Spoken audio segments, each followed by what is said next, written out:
বন্ধুরা, আপনাদের সর্বদা বলি যে বাংলাদেশিদের থেকে অলওয়েজ দূরে থাকুন। যখন থেকে দেশের সরকার পরিবর্তন হয়েছে আর অন্তর্বর্তী সরকার তৈরি হয়েছে, তারপরে থেকে যেন এদের অত্যাচারের সীমার শেষ নেই। এখন যে আপডেটটি দিতে চলেছি সেটা শোনার পরে অবশ্যই বাংলাদেশিদের থেকে আপনাদের সাবধান হওয়া উচিত। খবর এখন এটাই যে ক্রেতা সেজে সোনার দোকানে হাত চাপায় দুই বাংলাদেশির মহিলা, গ্রেপ্তার করল পুলিশ। হ্যাঁ বন্ধুরা, ভিনদেশের মহিলা চোরদের দৌরাত্মে ঘুম উড়েছিল সোনার দোকানের মালিকের। পাসপোর্টের মাধ্যমে ভারতে এসে ক্রেতা সেজে চুরি করে ফের বাংলাদেশে ফিরে যাচ্ছিল মহিলা চোরেরা। ক্রেতা সেজে গিয়ে দক্ষতার সঙ্গে তারা হাত সাফাই করত, কিন্তু এবার আর শেষ রক্ষা হলো না। একটি সোনার দোকানে ঢুকে গহনা চুরি করতে হাতে নাতে ধরে ফেললেন মালিক।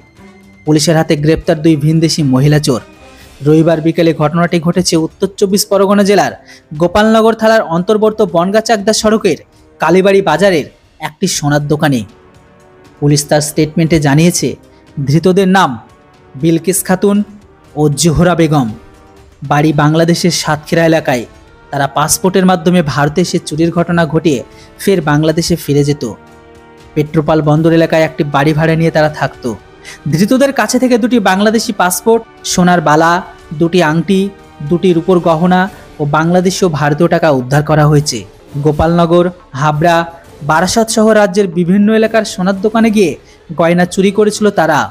ধৃতদের জেরা করে তাদের দলের আর সদস্যদের সন্ধান শুরু করেছে পুলিশ। কিভাবে চুরি করতো তারা সেটাও পুলিশ জানিয়েছে যে এদের একটি বড় গ্রুপ রয়েছে।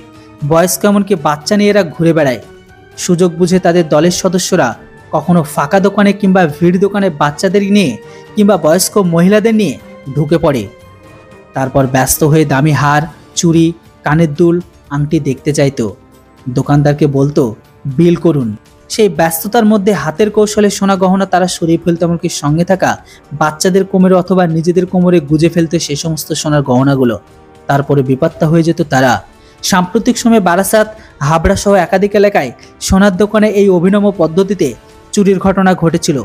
অতিষ্ঠ হয়ে উঠেছিল সোনার দোকানদাররা। একাধিক থানায় অভিযোগ জানিয়েছিল তারা। সিসিটিভি ফুটেজ থেকে মহিলাদের ছবি উদ্ধার করে পুলিশ দীর্ঘদিন ধরে খোঁজাখুঁজি করছিল তাদের। রবিবার সন্ধ্যায় গোপালনগর থানা এলাকায় দুজন ধরা পড়তে রহস্য উন্মোচন করল গোপালনগর থানার পুলিশ। তো বন্ধুরা, আশা করি আপনারা বুঝেই গেলেন বাংলাদেশিদের থেকে কেন দূরে থাকা উচিত। ভাবুন, এরা কি সবাই চোর? যখনই ভারতে আসে তখনই এরকম টাইপের কর্মকাণ্ড করে। এর উপর আপনাদের কি মতামত সেটি অবশ্যই কমেন্ট বক্সে লিখে জানান। Thanks for watching. জয় হিন্দ, বন্দে মাতরম।